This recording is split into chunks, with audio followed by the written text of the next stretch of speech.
All right. I don't know what the odds were exactly when Ali and Frazier fought. Maybe Russ will know. We're approaching the 50-year anniversary. And when Russ was thinking about who to get on the program, he says, we got to get Ice. We got to get Buddy if we talk about that fight. And I was watching it not that long ago. And to me, it's the best fight of the three, even though we can maybe get to that argument. But first and foremost, Russ, maybe set the stage as to how much this fight means for the history of the sport. Well, I don't want to speak for anybody else, but I know that was the fight that introduced me to boxing. Why? Not because it transcended sport. It set the stage for what would become, in my opinion, the most important sporting event maybe in North American history, maybe the world, but certainly at least in North America, sociopolitically, with everything that went on, with Ali being out of the ring for his stance against the war in Vietnam, in which that represented millions of people who felt the same way about the war. Him coming back, Frazier, being thrust into the role of the establishment champion. He was the establishment champion. He wasn't the renegade like Ali was, who was standing up with the same people that were protesting the war. This meant a lot. This went beyond the sports pages of its importance as a fight. And it was also a time when purses went out of this world at what they were fighting for. And two great champions meeting head to head, technically in their prime, albeit Ali had 3.5 years taken away. He was still only 29 years old. He wasn't like he was old then. And meeting, I don't know that there's a time in history when two great champions, both undefeated, met head to head in the heavyweight division. Usually it's been like a chain reaction. The great champion ages and the next one comes along. But two guys who met, I don't know when that's happened before. So that's the stage that I'm setting for how it affected me and the kids on the block, how we talked about that fight. And it wasn't because we were boxing fans. It's because it became bigger than just a boxing match. Right. I remember reading, this is how big it was. I remember reading that they called a truce in Vietnam. That's right. I mean, think about what I'm saying. They called it, it's almost like a comedy sketch, like on Saturday Night Live, where they said, hey, you guys stop fighting and we'll stop fighting. Let's watch the fight. And that's really what happened. They called the truce so they could watch AliFrazier. Now, there's no fight today that the Vietnam War, people tried to tell me adamantly that Pacquiao and Mayweather was a bigger fight. I'm saying, listen, a year from that fight after, no one is ever going to watch that fight on tape. And I said that before the fight. They're never going to watch a tape of it. You're never in 20 years, maybe out of nostalgia, but you're never going to go, hey, let's watch that Pacquiao Mayweather fight again. Nobody's going to do that. But you'll watch Ali and Frazier, and you'll watch the pre-fight over and over for the next 200 years or whatever it is, however long people are able to watch. So I mean, that fight is humongous. They're not stopping a war for any other fight that I can see. Not at all. Now, buddy, Scully thought, like I said, that you were ringside for that fight because he thought you were 68 and thought you were... No, you know what happened? No. I had a ringside ticket and I left. I had to give it to one of the pimps. But no, I said Mark was there. Mark was at the fight. Breland was at the fight as a young kid. And we were talking about... I was 7 years old. Yeah. Right. And I remember the best thing I remember being 7 besides that fight was my mom coming to the school, beat my ass in class in front of everybody. Should have put that on the undercard. Yeah, I would have taken the fight.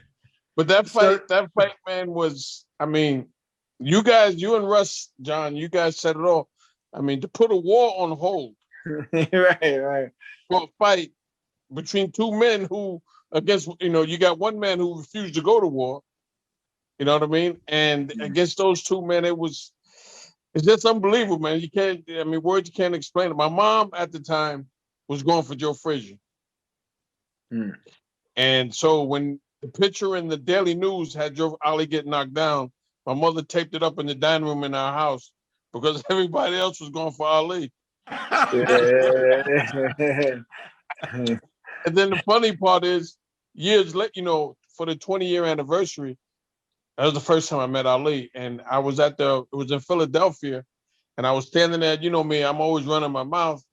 And the doors open behind me, and it was a bright light. And I turned around, and Ali was standing right there.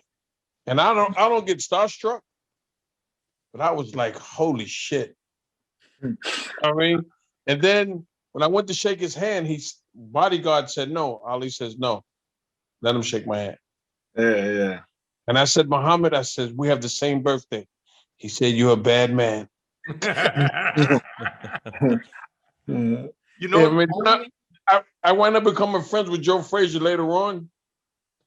And, you know, just great men. Never been another one like, and you're right. That Pacquiao Mayweather fight, I walked out in the 7th round. I was there. Yeah. I walked out.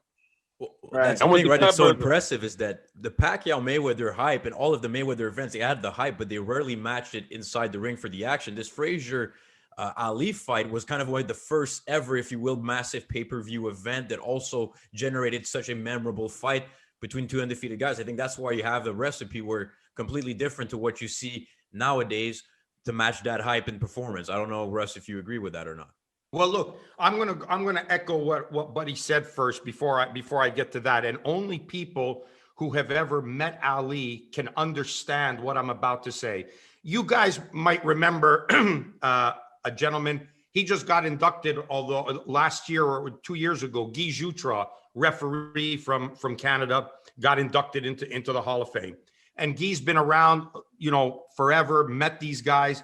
And he said to me, and I said, yes, that's exactly right. And I'm not meaning to be blasphemous when I say this, but he said meeting Ali, when you're there with him, physical, it's like being in the presence of God. It's like being in the presence of a superior being. I don't know how, and if you tell somebody that, they don't know. But you guys, when you met him, just like what you said, right, buddy? It's like supernatural. Right. Let me say one thing. What you said, I read that in a book about Ali about 20 years ago. I think it might have been Thomas Hauser's book.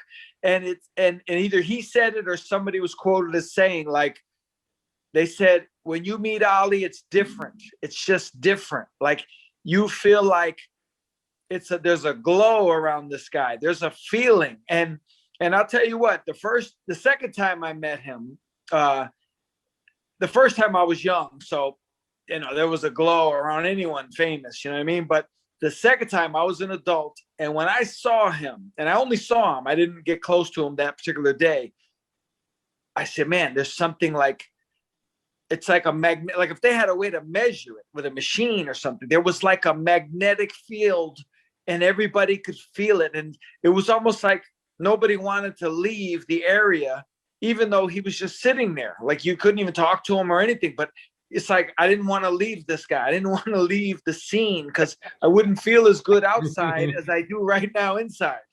You're right. You know, you're right. It's crazy, man. And I became friends with Joe Frazier. You know, like, he would come to my house, you know what I mean? And it's funny, like, Joe, he came to my house once and he says, all right, buddy, I want to go out. I said, where you want to go? Something he wants to go to, like a fancy place, fancy neighborhood. He said, take me to the hood. He said, I don't want to go to no fancy nightclubs. Take me to a hood, to a club. So I took him to a club in Amityville, right? Like, everybody's like, you taking Joe Frazier where? I'm like, that's where he wants to go. I mean, what you want me to do? You know what I mean? That's where he wants to go. And then we get to the club, and his nephew is the DJ. And you didn't know? No. I didn't, listen, I lived in Long Island my whole life. I didn't go to that damn club. I'm like, I'm not. And he said, McGirt, I said, there's one in Amityville. He goes, let's go. I'm like, smoke. Let me explain something to you, man. You need a bulletproof vest to get in that place. He said, McGirt, let's go there. So we went. We went and we got in, and I told Bounce, I said, look, man, I got Joe Frazier. He's like, man, stop playing, buddy. So I got Joe Frazier wants to come in. And we get in, and the DJ's his nephew, and he told the DJ to put on James Brown, and look out. Joe Frazier did his thing, man. Do you guys? You know what I mean? And he always called Ali the butterfly. He would never say Ali. He goes, yeah, you know, when I fought the butterfly, he would never say his name. He would always call him the butterfly. But to be honest, we never talked about it. But being around those great men, like you said, John, it's like, you can't explain it, man. It's you know what I mean? You can't explain it. And there'll never be, I don't care how great a fighters come along. Those two, what they brought to the sport, to me, was phenomenal. I mean, just, you know, these guys fought, okay, everyone fights for the money, but they was fighting for their pride as men. You know what I mean? They put it all on the line. And I didn't see the second fight, but the first fight and the third fight, they put it all on the line. They was prepared to die. You don't get that today. Hey, the second fight was a good fight as well. I didn't see it. I didn't see the second fight. You know what I mean? But the third one, the third one, I tell every young kid that said they want to box, I says, listen, go home and get the Thriller in Manila and watch it. Not for the skill, but for the will and determination that two men showed that night. And then let me know if you want to be a fighter. Because there might come a time you're in a fight like that. Just think, you know, I mean, we all hear stories where Ali was ready to quit. Just that Eddie Futch got the referee before Angelo Dundee. Right. I mean, what do you think would have happened if Frazier would have won? How do you think it would have changed? Scully, how do you think it would have changed if I hate to think about it. I mean, it would have been, they would have had to fight again. You know, they would have fought again. I don't think they had nothing left. They had nothing left after that, But I mean, if Joe wanted to defend the title, you know, and Ali was, you know, because I think Ali was still bigger. You know, what I've read, and a lot of people, I guess you might know this, like they say going into the third fight, it wasn't expected to be a good fight. People thought Ali was going to beat Joe easy because Joe had, you know, he got knocked out by Foreman. And I remember reading, they said the vibe was that Ali was going to beat him. They didn't expect that tough of a fight. They didn't think it was going to be that great. What a fight, man. I know you've seen it. I've seen it 100 times. When you factor in the heat, you know, you put that pace and then you put the heat. And I know I've been in tough fights, nothing like that, but I've been in tough fights where it's crossed my mind like, you know, it's not worth it, man. I got 6 more rounds of this to go. You know, now you imagine those guys at that age, you know, that heat, the fierceness of that fight. You can imagine that, not that they would quit, but and fighters say they wouldn't quit, and most fighters wouldn't. I think, but everybody thinks about quitting. I've thought about. I would never quit in a fight. I've never quit in a fight in my life. Never. Not in sparring. Not in the gym. Nothing. I've thought about it 100 times. It's crossed my mind. I've sat down on the stool and said, I'm not getting up. That's it. I'm not getting up. And then when the bell rings, you get up, right? These guys in 100+ degree heat, they're older. You know, Frazier's putting the shots on the body with Ali. Ali's tired. 15, you know, you got 15 rounds to go. You know, as a man, as me, John Scully, I would have been surprised if Ali quit. But as a boxer, I couldn't hate him for it, knowing what it must have. I can't imagine. I mean, I can only imagine. I can just kind of imagine what it must have been like. And I'm sure, you know, war, physical man-to-man war comes to mind. Like it was that kind of fight. 15 rounds. When I won my first title, it was a 15-round fight. And Frankie Warren was in my ass. He was on me like a cheap suit. And I went back to the corner and I sat down and I said to myself, I should have went to college. But then after the 5th round, I didn't look up anymore because I knew I had 10 more rounds. Just knowing, okay, for 5 rounds, just 5 rounds, I had a feeling knocked out. This motherfucker hurt me a couple of times, and I still got 10 more rounds of this shit. So I went into a zone. I didn't, you know what I mean? And Jim Brown had said something to me one day. He goes, buddy, you ever go into a zone and it takes you a while to come down? I says, yeah. He goes, okay, imagine being in my shoes. I'm playing a football game.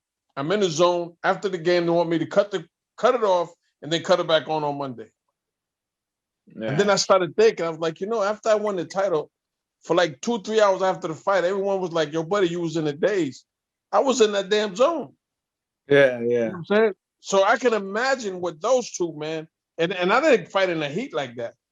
I can only imagine how the hell they felt, man, around round 7.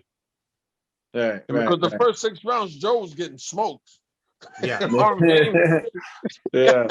Yeah. Then he stepped on the gas, man. But I just think they're both of them that have pride that you'll never find a no fighter today. I don't give a shit what nobody says. Yeah. Yeah. What about the notion that Russ believes the first fight was actually a better fight? You guys seem to think the Thriller was the best fight of the 3. I think not, but see, for different reasons though. Yeah. For different reasons. Because like Scully said, they both were past their prime. Ali was thought to roll over Joe. You know what I mean? But Joe had a trick for his ass. You know what I mean? But nothing would ever be like the first fight. Just the magnitude of the first fight was, you figure every pimp, every drug dealer, everybody came to and that's how they busted, what's his name, man? Frank Lucas. Frank Lucas. That's how he got busted. He was sitting in front of the mob. The mob like, hold up, man, who's this motherfucker? Well, and you know what? If I remember correctly, they said he had the Chinchilla fur coat. I think the chinchilla, and they're saying, how is this guy affording that coat?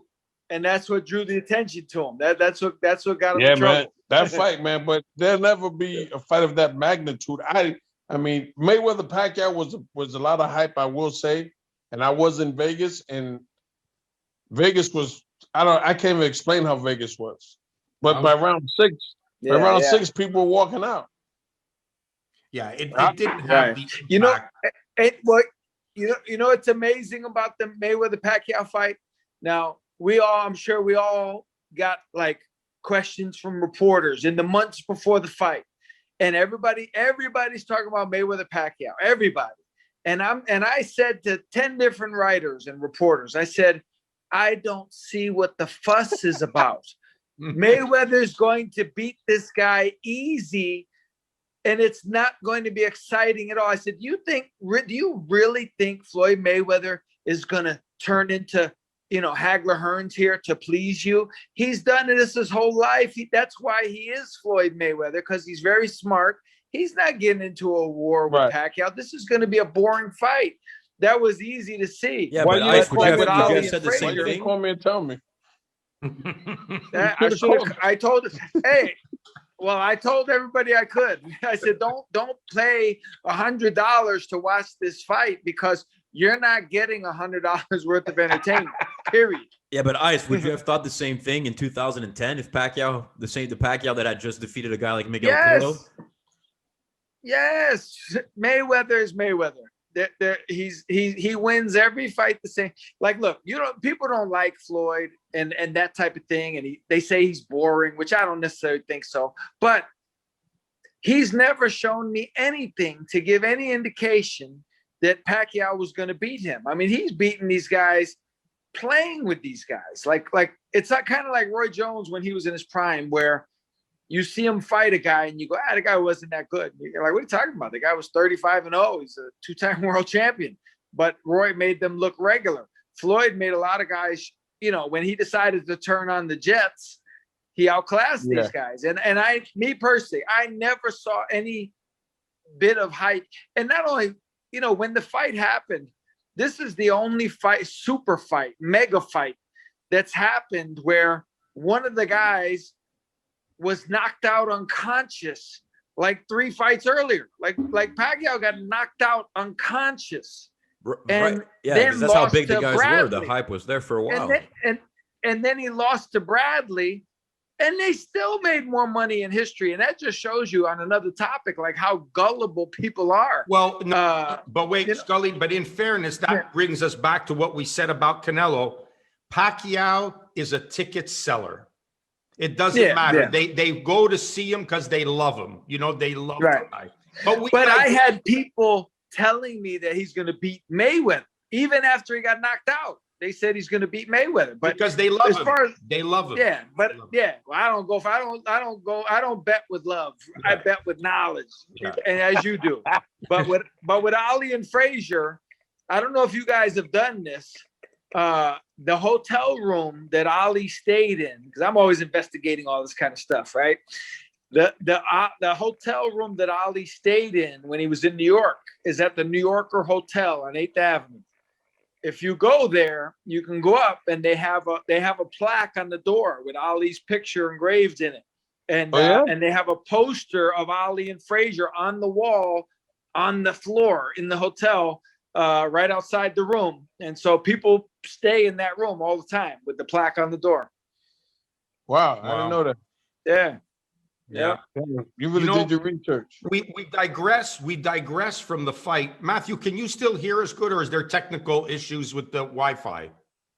Well, from our end, everything's fine, Russ. I don't know about you. You might be. What are you having the issues here in Laval this evening? Okay, good. Okay, well, I just wanted to make sure because sometimes it breaks up, but we digress from the anniversary, and this is the 50th anniversary of, like I said, one of the most important and historic, not just fights, but sporting events in North American history. And I guess with, the world, because look what, like John said, they stopped the war for an hour and a half. There was a ceasefire for an hour and a half so that they could watch the fight. But you asked a very important question earlier as to what I consider, the fight between the two.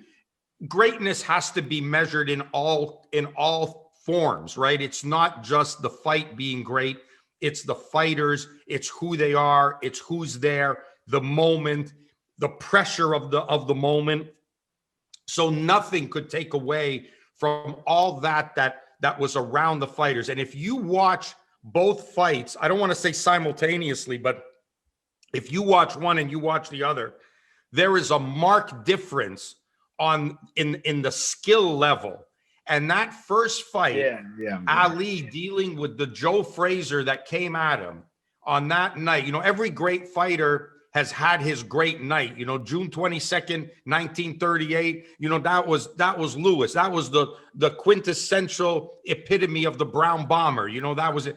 Joe Frazier's night was that night. Like, he was not going to be, and he used both hands. If you watch Manila, he uses one hand to try to block, and he uses the other one to try to punch with. In Madison Square Garden, he used both hands, and he came at you. And that 11th round, when he hit Ali up against the ropes, crushed him. The fact that he stood up, and then to last the 4 more rounds, get dropped in the last round by a left hook that came from Philadelphia. Like that came right from the floor when he hit him. It came from Mississippi. Yeah. Sorry. And the key thing the thing that I always remember for that, and I've always tried to point it out, is Mercanti turns around to send Frazier to the neutral corner, and by time he turns back to start the count, Ali's getting up, right? And to me, that was greater. The thriller in Manila was 2 guys who were trying to hold on to the past, and the one thing they still had that was as strong then as it ever was their balls and their heart, but the skill set didn't match it. And it was a war of attrition, between 2 guys who only had that left. That's what they had to give. But to me, skill-wise, heart-wise, pressure-wise, the event-wise, everything that surrounded that, the pressure going into that, the same way that Lewis had the pressure to walk into that ring against Schmeling when the entire free world needed him to win against the German, even though Schmeling wasn't a Nazi. That's the way it was perceived, right? That's the way it was perceived. The pressure of that is unbelievable. I don't think either of them had that same pressure in Manila. Right. I would say this. I always bring this up. That 11th round was horrific.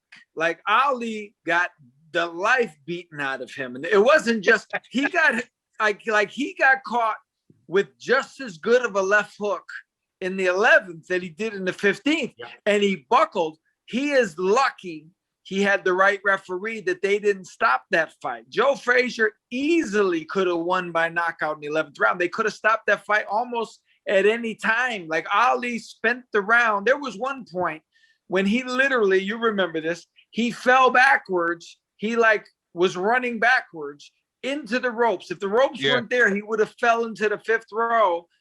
Anybody else on the planet would have tried to give him an 8 count or called it a knockdown or maybe stopped it. And they just let it go. It was fine. So for him to get through that 11th round was nothing short of a miracle. He got caught with that left hook. You thought his head was going to fly off. Like with the 15th round, he got caught with kind of a sweeping hook and he got hit and he kept the momentum, sent him back and down. When he got caught in the 11th, he was standing still. There was no leaning back. He got hit with much more force. He went down, something otherworldly kept him up, and he made it to the end of the round. I mean, that was as incredible as anything I've ever seen any fighter ever do. That's greatness. That's greatness right there, man. 100%. And I know the heavyweight division is exciting now compared to what it's been in the last few decades, but nothing to the importance of the historical figures we had at that time. And hopefully we get to still reminisce and do some of these going forward, because I know Russ is a historian. You gentlemen are as well. Any final thoughts this evening before we I got final thoughts. We're not passing on this 50 years that easily, because there's a lot to say. Let's go.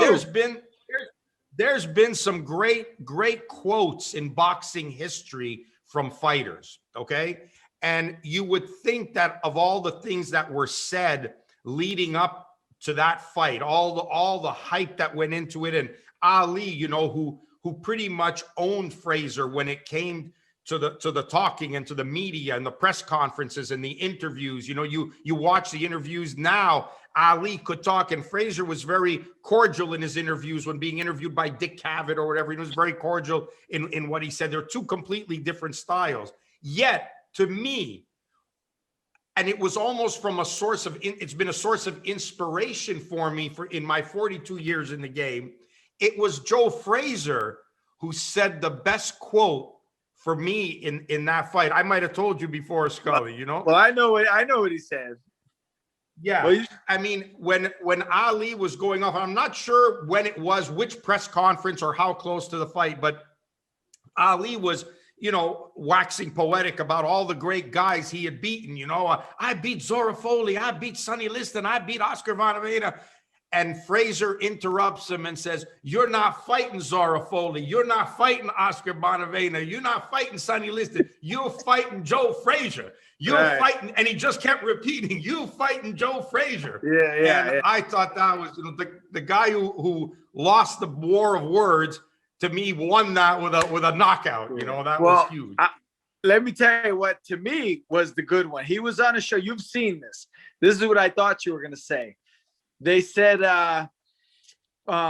they said, was he talking to you? Did Ali ever talk to you during the fight? And there was one time in one of the rounds, he said, "Don't you know I'm God?" And he'd be punching like, "Don't you know I'm God?" And he goes, "I got into some of them punches." And I said, "Well, God, you're going to get whooped tonight." Hey, that's like in the Thriller in Manila. Frazier said, Ali said to him, "They said you was washed up, champ." He said, "They lied to you, baby." Yeah. Well, the rivalry was certainly intense, listen, right? I don't think there'll never be another fight with that magnitude. I don't think we're gonna live to see it. Nah. You know what, guys? Go ahead.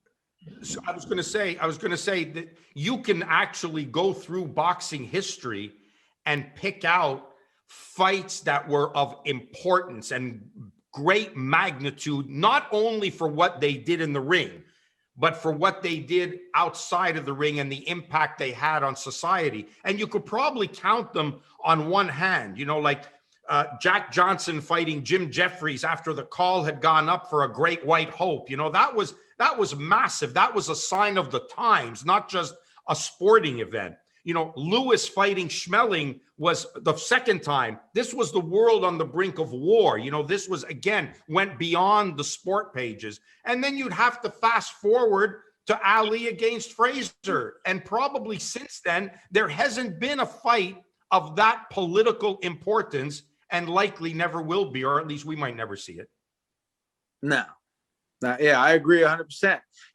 It's a different world, than it was back then.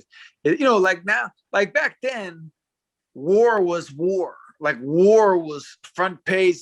In the last 10, 20 years, 5 years, we've been at war and people didn't even know we were at war. They didn't even know there was any wars going on. Like they didn't even know we were involved. And every once in a while you'd read a story like, 6 people were killed in Afghanistan or whatever. They didn't, but it wasn't like daily, war would be on the 4th page, but back when Vietnam was going on, everybody was very aware that war was going on. So it was a little bit different. I think the world is there's with the internet and there's so many things going on that people the attention is diverted in a million different directions. Whereas back then you had the biggest newspapers, you had 3 channels, and you had Walter Cronkite telling you what's going on, and the parents watched the news every night. And now it's different. People are watching, Jeopardy at 6 o'clock, and and they're watching 400 different channels in HD. So I think it's going to be hard for anything to reach that magnitude because people's attention is so diverted, is so like, people are interested in so many different things now. Like I say, there's wars going on and people don't even know that their country's at war. The United States is at war and people don't even know what's happening. It's crazy as it sounds. I know that for a fact. I've talked to people and they're like, really? I go, yeah, it just happened last year. It was a big thing. So Ice, you're saying the next Jake Paul fight is not going to be as big as AliFrazier? I was thinking. That freaking guy. Yeah, no. I'm going to leave on that note. Yeah, exactly. Right. All right then, Russ, you want to make it a final round table, as you like to say, then in that case? Yeah, one thing I'd like to say is, buddy, I know you thought you were doing this benevolently, but we will be paying you, and we pay with In-N-Out Burger. So next time we're together, In-N-Out Burger is on us. I want a double with cheese. Me too. No tomato. No tomato. Guys, listen, any final thoughts on the 50th anniversary of AliFrazier? Yes. Go ahead. You go ahead first, buddy. As Ali would say, of all times. Nah. Hey, you know what? When I started boxing, Ali and Frazier was the first thing I ever heard about. Like that's what got me interested in boxing. Ali and Frazier. It was actually the 3rd fight, but them two fighting each other, and I saw the video. It's funny you mentioned it because the video that you're talking about, where he said, what you said, and I got a mental block. But what you said, he said, You're not fighting. Right, you're not fighting. Yeah, you're not fighting Oscar Bonavena. You're not fighting Sonny Liston. You're fighting Joe Frazier. And that was the first video that came out in whenever, they did a special on HBO. That was the first video I ever saw that had to do with boxing.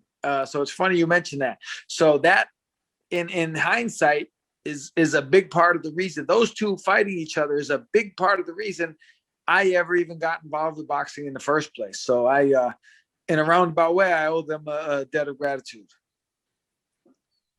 Well said. Well said. Guys, listen, I really appreciate you coming on and taking the time to do this. I know we could go on and talk for hours about boxing history, but I hope we get a chance to do this again. Buddy, Scully, thank you very much.